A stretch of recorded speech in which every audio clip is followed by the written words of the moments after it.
This tutorial follows on from the previous one, which looks at an overview of pay-per-click. This one concentrates on Google Ads and creating one and little tips and tricks around that. So without any further ado, we'll just jump into this and we'll go through the whole idea of a Google ad and what they look like, how you set one up, what are the different parts of it, etc. So first of all, you go to Google Ads, which is just Google it and go to the first one and you sign in. From there, what I'm going to do is jump between the actual live version, which I'm going to create a Google ad, and I'm going to go through certain parts of this on the PowerPoint, which will dive into some of the detail, focus on that a little bit more. Okay, so the first thing we do is we go new campaign. Now, a campaign can have as many ads in it as you want, but it normally focuses on a particular area. So our new campaign, like for instance, if we're going to be doing Walk With Me, we could actually set up a Walk With Me campaign. And then after that, we could actually have different ad groups, which maybe look at, hikes in Leinster, hikes in Ulster, and so on. Okay. And you could then focus on specific, ad campaigns themselves rather than just the entirety of the campaign. So the first thing you do is set up a new campaign. And the first question I ask you is, what are you focusing on? And this is something that we've talked about in, when you look at aims and objectives, when you look at, the purpose of what you're trying to do, it's really important. And we've looked at it in the previous tutorial, which looked at the overview of pay-per-click. And we mentioned that actually the purpose of your campaign is really important as to, what you're focusing on for conversion, etc. So in our case here, if we look at sales, lead, traffic, and so on. So sales is fairly straightforward. You're trying to convert people directly, just get a sale from them. Leads, it's a little bit more long term, but you're generating awareness of your product, but also trying to bring them further down along the sales route. Website traffic is obviously trying to push people to your other channels, more than likely your website.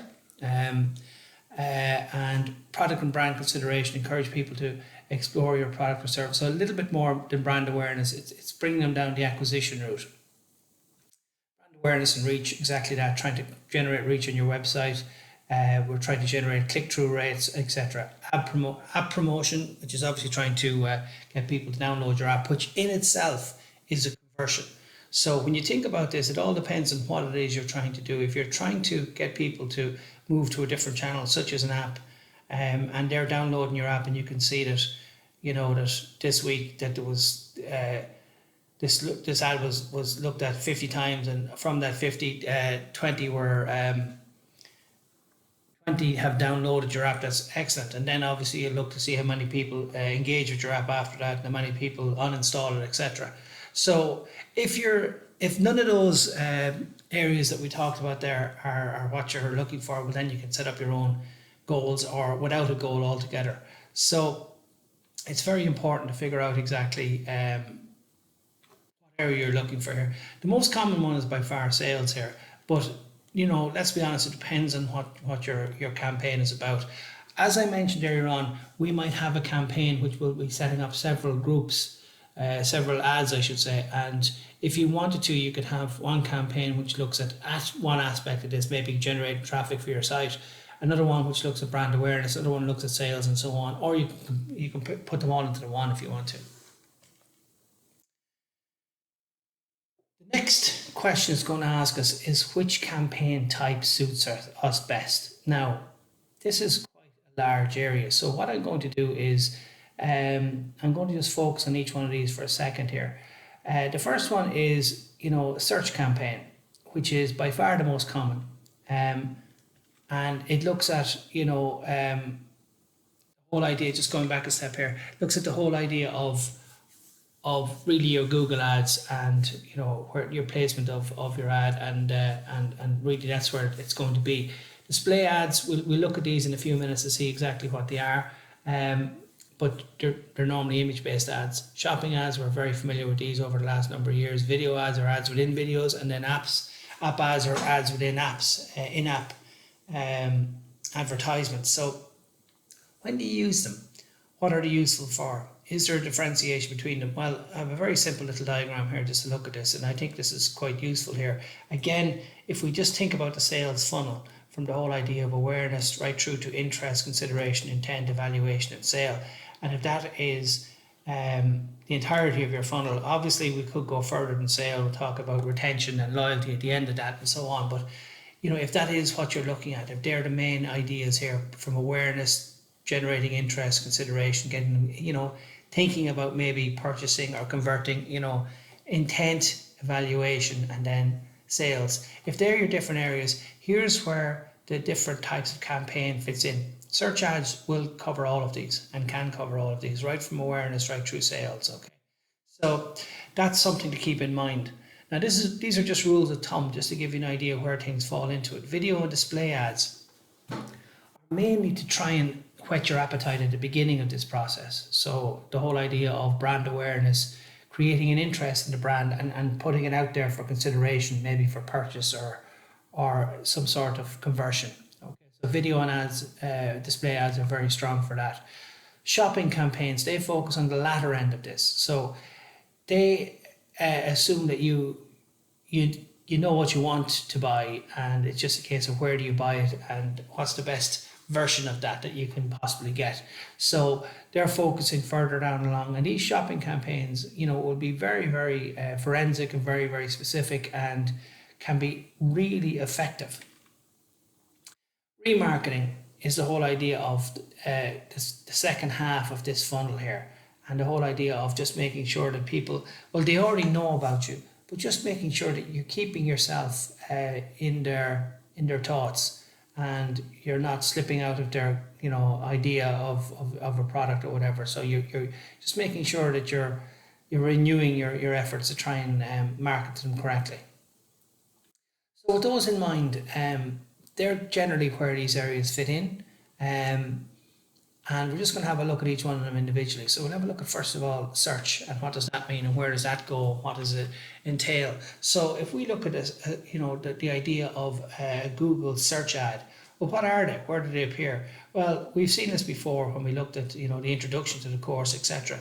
But they appear at the top and the bottom of your search engine results page, okay?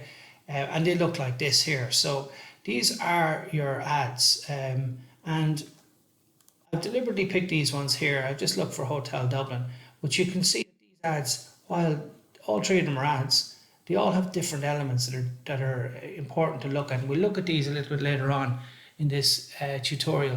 So we'll talk about what they are and why they're important. And it's all about trying to get to optimize your ad, to try and reach your audience and to try and get the information across in the most efficient way.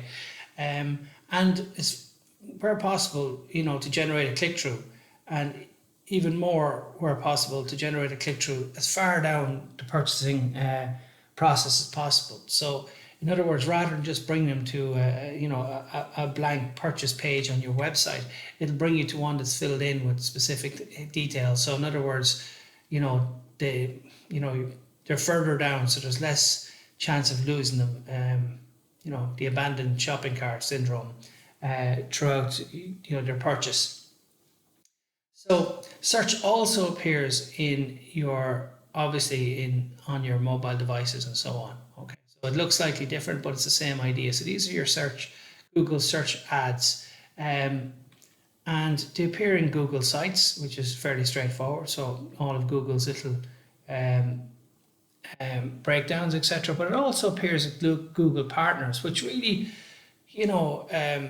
expands where it can appear. Because not only are we talking about Google Ads, but we're talking about other sites where Google ads are placed. Okay, so this really does widen the net hugely, and it's far bigger than you think it is. And this is a very simple tick the box when you're going through the process of whether it's just Google Sites you want or you want partners as well. So these things you've got to consider them before you really start off your campaign as to what you're trying to do. So that's what a Google search ad looks like and where it appears.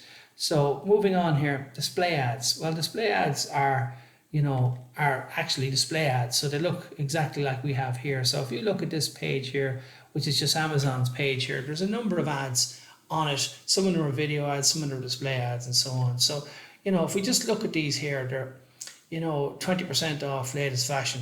So I'm just highlighting the actual display ads on these pages here. In this case here, it's far more obvious, but as well as that, you've got same ad really appearing 3 times across the page here, which some people think is overkill. Some people will think it's reinforcement, but think of it what you will. The ad appears 3 times here. So these are display ads. So display ads can appear pretty much anywhere on other people's sites, and the whole idea of obviously in Google Partners, etc. So what you're talking about here is you're talking about strong imagery. You're talking about getting the message across, and or really if you can get a call to action in there, such as this one here with buy now. This is really important as well, because it does influence people. Okay, so they're display ads. Where do they appear? Well, they appear pretty much anywhere, because what we're talking about, the whole idea of using marketing space on different sites. And Google have as we know, a website called Google Ads, but they also have a thing called AdSense, Google AdSense, which is really about the placement of Google Ads on other people's sites. And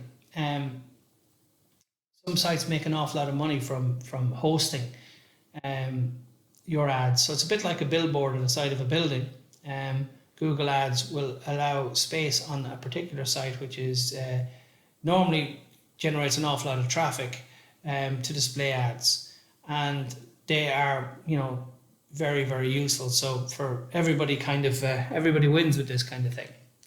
So next one is the shopping network, and really these are after becoming very, very common in the last number of years. So if I look for North Face here, you will see North Face products appearing like this with prices on them, and quite often you see little tabs to move more further down through it, so you can see an awful lot of them as well. So they appear like this, and then obviously they also appear when you see on the mobile searches, they appear something like this here. So there's huge opportunity there, and again, these really appear, and this is what I'm talking about, Google Shopping, at the latter end of the funnel, when people have made up their mind that they want to buy something, and it's a case of probably even knowing the brand that they want and so on. So they're really starting to hone in on the purchase, and this is becoming very, very effective, because you're putting up different alternatives here, and more often than not, if you're looking for a specific product rather than just crystal necklace, if we're looking for instance an iPhone 6s, it will show you compare the prices, and you can see exactly what's available to you. So shopping ads accounted for 60% of ad clicks on Google in the first quarter of 2018. So in all fairness, this is a huge opportunity for everybody. Video ads, now, like them or loathe them, this is what they are. We've all seen them, where you see this idea where it'll show an ad and it'll say the ad, either you can skip it in 3 seconds, or you have to, in certain cases, wait for the ad to go through 30 seconds worth of an ad, or whatever it might be. So we've all seen these things.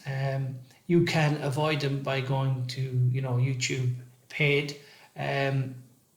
Most of us are happy to put up with them because we get what we want from YouTube itself. So again, it's creation of a video and placing it in here, and again, it's very good for the earlier end of the sales funnel for brand awareness, and getting people starting to think about your product. So again, they're like this, and obviously they're like this on the mobile devices. So they're very, very common.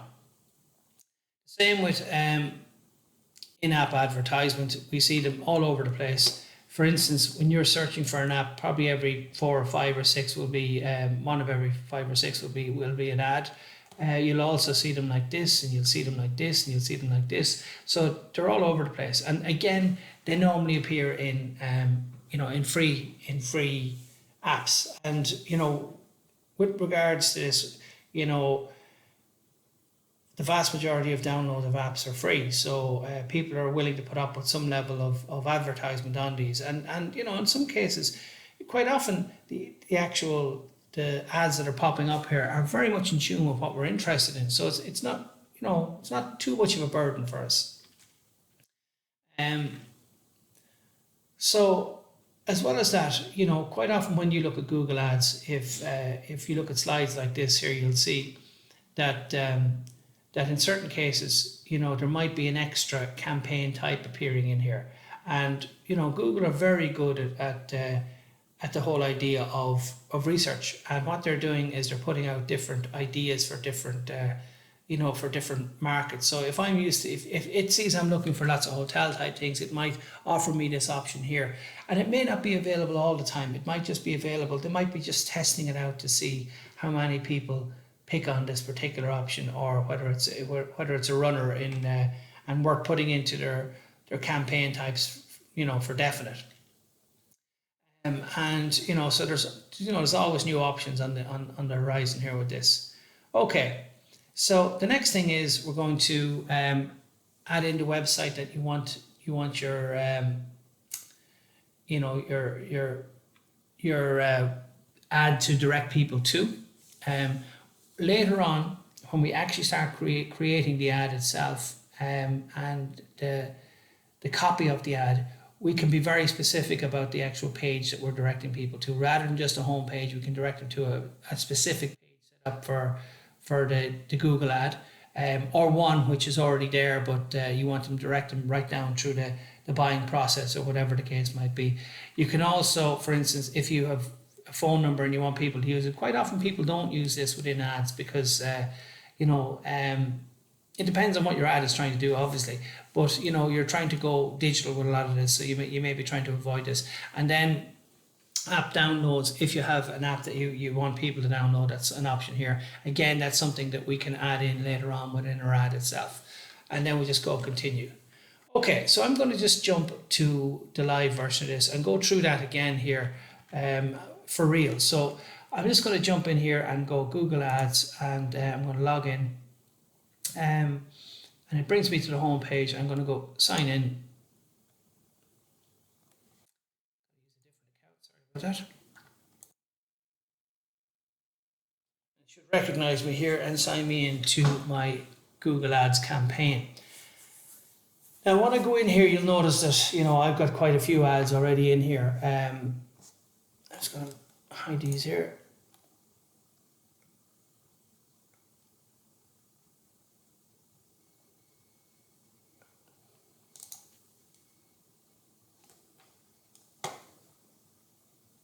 Now here's a whole lot of ads I've already got. Now I'm going to start a new campaign the same way as you guys did. So sometimes you'll see the plus here, sometimes it'll be right in the middle here. So I'm just going to add, I'm going to go new campaign. Now again, I've got the same scenario here that we've gone through in the PowerPoints a few minutes ago.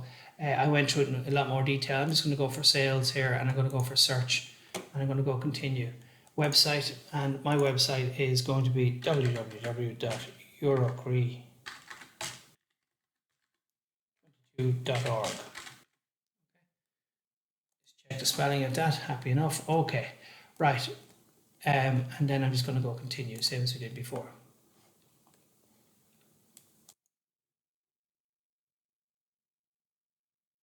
Okay, so it brings me to this section here, which is really start thinking about the parameters of your campaign itself. So I'm just going to jump back to the PowerPoint, and then I'll come back to this and go through it for real.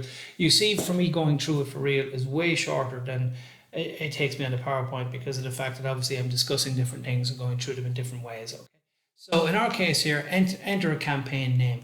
Now, as I mentioned, a campaign can have many ads. So an overarching term would be good here. Something that if you have a number of campaigns on the run, that obviously by looking at this is Eurocrete, that's exactly what I'm trying to look at here. So in my case here, I'm going to put in Eurocrete 22 conference and so on.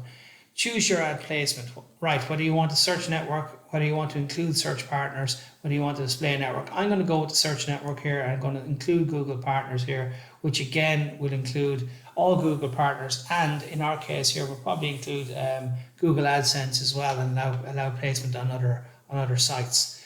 Just going back, sorry, a couple of steps here.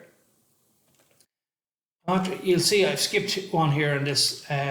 At the bottom here, it says start and end date. So you can actually set a start date and an end date for your particular ads. Just say you're trying to promote an upcoming event that's happening on, the 1st of August. Well, then you can run this ad from now until until the 1st of August to generate, awareness and to hopefully generate conversion for that particular event. There's no point in me really running this ad after that because I'll be paying for it. So I might say start date, whatever, finish date, whatever. I can be very specific about this. I can actually turn around and say, no, I only want to run it for 2 days and I only want to run it for, a certain amount of time and so on. So I can change that there. The next one is choose a location for ads to be displayed. Now, in this case here, what I could do if I wanted to is I could actually have, in the case of, what I'm actually doing is setting up an ad for a conference that's running in Dublin in November 2022. So what I could do here if I wanted to is I could actually set up 2 separate ads. One which is directed for domestic, conference attendees, so ones within Ireland, okay? And then I could have a different one for international attendees. And I might have a different message for them. And I might go with, the Irish one is right in your doorstep, an opportunity not to be missed and so on. So you could have a different message, you can locate it in different ways. So within this, I can actually jump in here and I can be very specific and say, listen, I'm not only talking about people within a certain country, but I can honestly say, if I wanted to, I could say, listen, I'm only talking about a certain town in Ireland and it's only going to be directed for people living in that town, or it could be directed for people who are not living in that town. So, when we're talking about location, it's we can be very, very tight on what we want to put in here.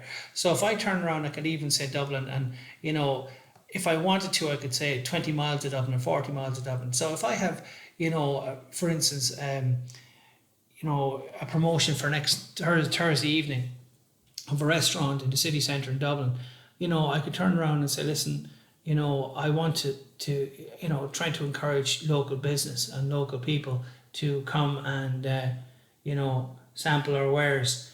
And, that's really important and really interesting. So I might say, listen, the ad that I want to put out there is for people living in this area and to try and encourage them into a restaurant and then hopefully to make loyal customers out of them. So if that is the case, I might turn around and say, I don't want to, I'm not interested in the people from Kilkenny or the people from Westmeath travelling to Dublin for one day. I'm only interested in relatively local people. So I could turn around and do that if I wanted to.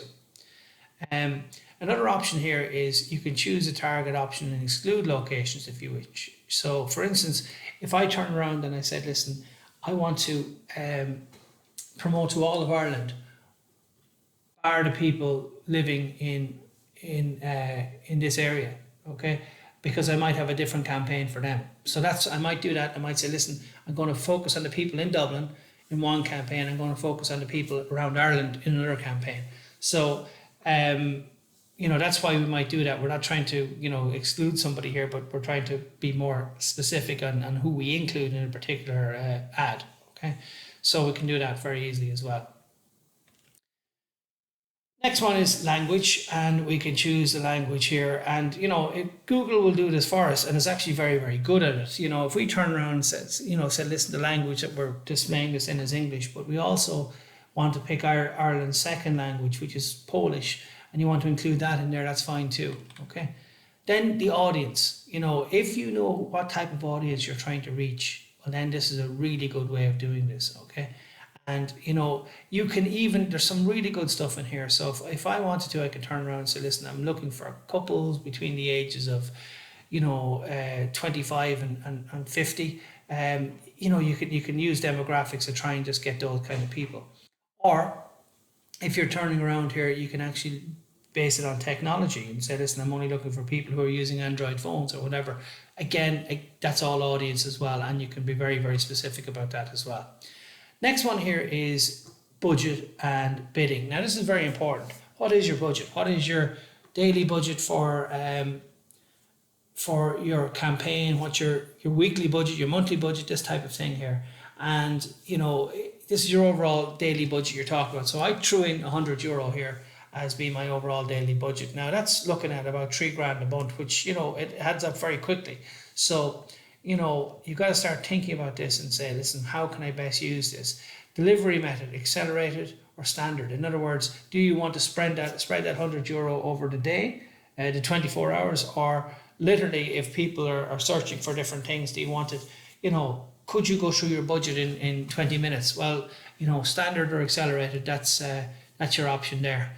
And then you've got bidding based on, because what happens with your pay-per-click is you're actually bidding, it's like an auction, you're bidding against other people for specific keywords. So it's really, really, really important for us to not go for the big generic terms, because if you go for the generic terms, you're bidding against people who are also going for those generic terms. If you know the specific things that people are going to be looking for with your particular product or service, that's where you need to go. So that's where you start saving your few bob, is when you start thinking about your specific keywords, and we'll talk about that in a couple of minutes. But what do you want to focus on? And you can focus on here your maximum bid. So if my maximum bid was €100, that means that my ad might be just clicked on once, it turns out. So, if I would turn around and say, listen, if my maximum bid is €1, it means that depending on the keywords that I use, that my ad might be quite low down on the pecking order. But on top of that, it also means that if that is the case, my maximum bid is one cost per click of €1. It means that, worst case scenario, if it was to be clicked a load of times, it's going to be clicked, at least 100 times before my budget is gone. So, this is something that you've got to really understand. And sometimes when you start this at first, it's difficult to understand it because you have no history, you have no experience with this. And experience and history, you have to learn them, obviously, and you have to sometimes live them. And in this case here, it is a case of making sure that, you look back on previous campaigns, previous ads, and see how they worked, and play around with them a little bit here. So we're going to have a quick look at those there. And then you've talked about ad selection, ad schedule, I should say, ad rotation. Now this simply means, when you start thinking about the ad schedule, you're thinking about the whole idea of when your ad is scheduled. If you know, for instance, just say you're a delivery service for food, and you're only dealing with the local area, there's no point in your ad showing up at 2:00 in the morning if you only start delivery at 6:00 that evening. Because, your ad will appear, somebody clicks on it, they can't get a delivery until 5:30 or 6:00 the next evening. So, you've got to think about this. Your ad schedule is really important. And for instance, just say you finish serving or finish delivering at 10:00.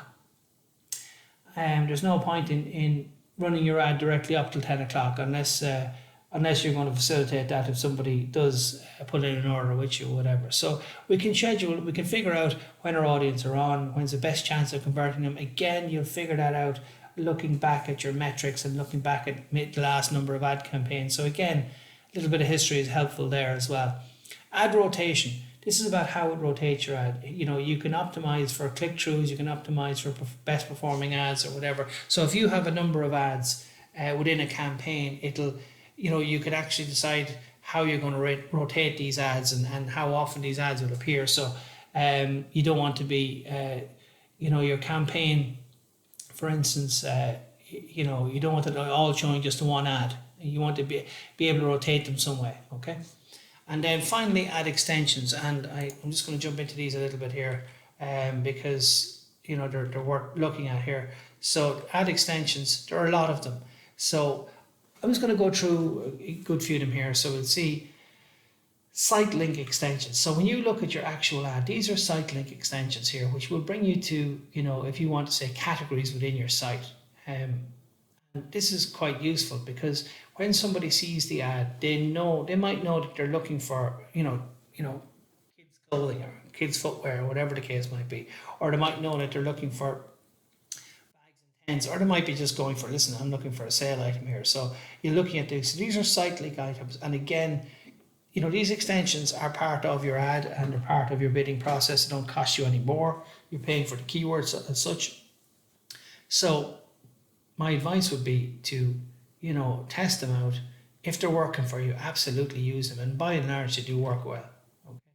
Promotion extensions. So again, on this ad here, you can see winter sale up to 50% off selected products. So again, it's giving you a little bit more real estate on the screen as well. Location extensions. Obviously, if you have an outlet and you're not completely online, you know, in some cases it's useful to have that. In some cases, people don't want that because you know, you might be saying, listen, I want you to conduct your business online. I don't want you to go to my outlet, or whatever the case might be. Call extensions. You'll see certain things like this depending on whether you want to encourage people to be phoning you up, etc. Call out extensions, which are these ones here, which is like a tagline underneath that. The O'Neill's mid-season sale up to 50% off. So again, nice little tagline can be put in there. Remember, you don't want your ad to be too cumbersome to scan and to read either. So be very careful about which ones are most beneficial to your ad. And what you can do is you can actually do several ads within a campaign, all of them with by and large the same material, but some of them will have call out extensions, some of them will have site link extensions, some of them will have a mixture of both, and you'll see which one is actually working best for you. And again, you're testing and you're seeing exactly what's happening there. And you know, Google Ads is very, very good for that. Structure snippet extension, again, you know, personalized options. So if there's something else you want to add to your ad, there's your spot for it. Price extensions. Now, this is extremely useful with certain products. And you can see here prices from, but also you can see more. And with that, you can actually see the different prices in different locations and so on. So again, you know, if you figure that everybody is very, very much price orientated and you really want to get this information in there, what it's doing is actually, instead of just providing the ad, it's providing a little bit more functionality to your ad so people can see a little bit more. And what you're doing is reeling them in a little bit, okay, which is good. It means that they're partially down the buying process. If they come along here and clicked on last minute holidays, well, then they'll go to that specific page and so on, okay. Now, if you have more than one location, so for instance, Windsor Motors will say here in this case here, they have 6 other locations nearby. So you might say, I don't want to go to this particular one in Dublin 24, but they also have other ones. You can click on that and see those as well. App extensions. If you're trying to promote your app, this is a very good way of doing so. Okay, so again, in your searches, you'll see app extensions here. So you'll see these quite commonly, and people use them. They're actually, you know, you might say, yeah, I'm interested in this. I instead of going to the site, I'm going to install the piece of software, the app, and use it from there. Again, very, very common. Ratings extension, which you see quite often as well, which, you know, can be very useful because at the end of the day, if you're nearly there when you're making a decision, these ratings and review sites are really helpful in pushing you over the edge, okay? Right, I'm going to jump back to the actual real life sample here for a second, and we'll just go in here. So my ad is going to be called Eurocree 22 Conference. I'm going to deal with the search one here.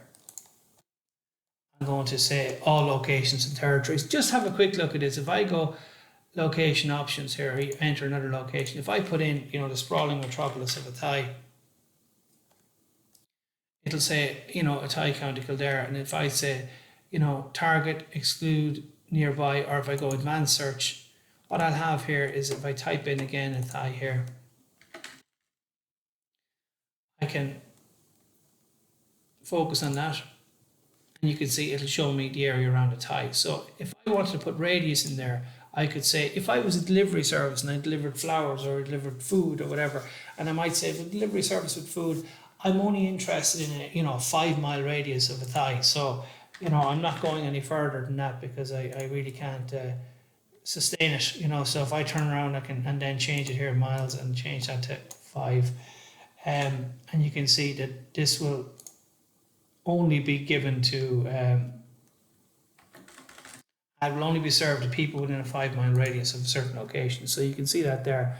And I can save that, and it'll say, right, so you can see 5 miles brings it all the way, as it turns out, nearly into Carlow and definitely into Laois. Okay, so but your 5 mile radius is that much there. Okay, so if I save that, well, then it will be served to those, or I can exclude those if I want to. Okay, so I'm just going to go back and say all, but it's, you can be very specific about this. Same with language, we looked at that as well. Same with audience, there's loads of information under audience. We can turn around and we can say, ideas, and you can say, listen, I'm interested in an audience that are into food and are marital status. You can turn around and say detailed demographics, and you can say, I'm looking for people who are in a relationship or married, educational levels, whatever. Okay, and you can, it'll serve it to those people if their demographics are there. Okay, your budget, I'm going to put it in as 100, and I'm going to keep it simple. I'm going to say I'm going to focus on conversion, and set a target cost per action. So cost per action,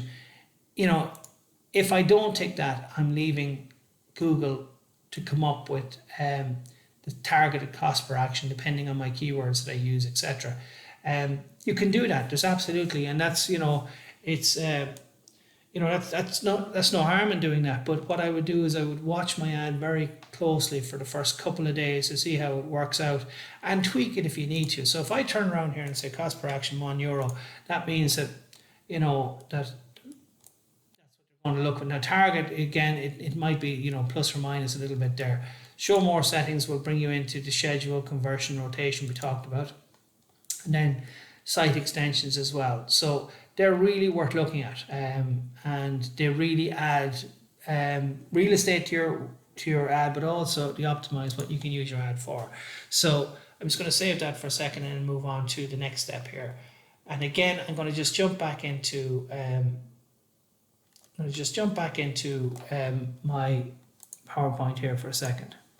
Right, before I go any further, I'm going to actually pause it here because I don't want my tutorials to run too long. So this one's after running quite long. So I'm going to split this one and allow, I'll jump in and use the next one to carry on from here.